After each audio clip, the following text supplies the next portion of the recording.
keser Profesör ma در حق زازاکی، آمیه زازاکی، پرسپکتیو زازاکی، تاریخ زازون و استاندارد زون زازون سر خبردون یعنی استاندارد ما لازم بود çünkü لهجه çeşit گونه قیدا لهجه زازاکی اینن پیرنون یعنی استاندارد لازم ان سر yani خبات خبنا حدث ما انزون خود چه خدا بخلاص yani eğer zon bevise kume mazmanabin kume zazaki yani kimlik kume mahudiyet ma gradeye zon ma eğer kume bir şey zon bevise her şey gönbir tabii ki mazon son kısım zazde yok kısım zazon ko kurabın kır yok kısım bu zaza yok kısım bu demli mar ene mühim ne kum çı kadar ko ifade kön ve o kadar ko ifade bikir ama mane bezon از جمله ازازا و اکرمان جایا از کردا اپی زازاکیه اگر زازاکی بلدین سر این رایوتک نمونن ایران با بحث اینه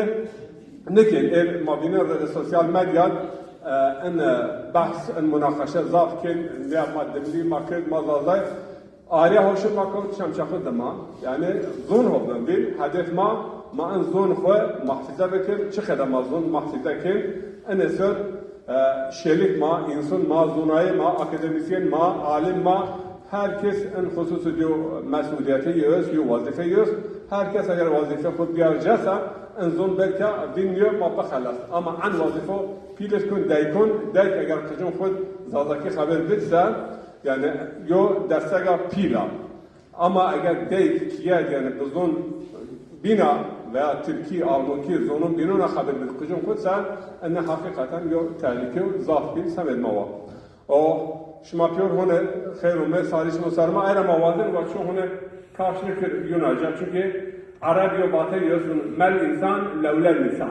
Mel insan levlel lisan. Eğer zor bir bediyse için insan biyazon çinu.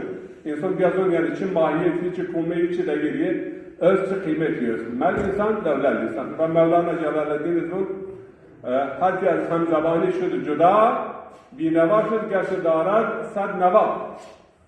Profesörler zun azam olsa yo insanı hamzun kura. Hamzun yani aynı zun haberin. Aynı rakort liste. Çoğu nidite haber besa.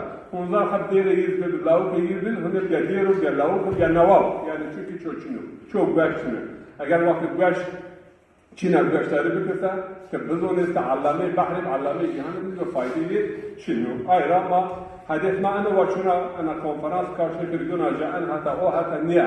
En zon hopun bin ma vahat en zonu samet bin gayiş mane bin gayiş en zon ma sakin sabekir ma inni değerini tera bir yer kurs gesagt, wir sind heute versammelt, unsere Sprache zu schützen, weil steht in Gefahr und unter gefährdeten Sprache der Welt ist nach Bericht von UNESCO und einige Zaza sich betrachten als Zaza, als Kürt, als Kermansch, das interessiert uns auf keinen Fall.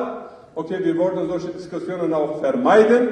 Hauptthema ist Zaza-Sprache zu unterstützen und auch diese Gefahr, okay, verbannen. Deswegen wir sind heute hierher versammelt und alle sind herzlich willkommen. Mücahit, Kur'an okumaya davet ediyorum. Buyurun, Kur'an'dan birkaç ayetle bizim programımızın mübarektir. Yani ben de Kur'an'a programıma, barnamama ve mübarekim teşekkür ederim.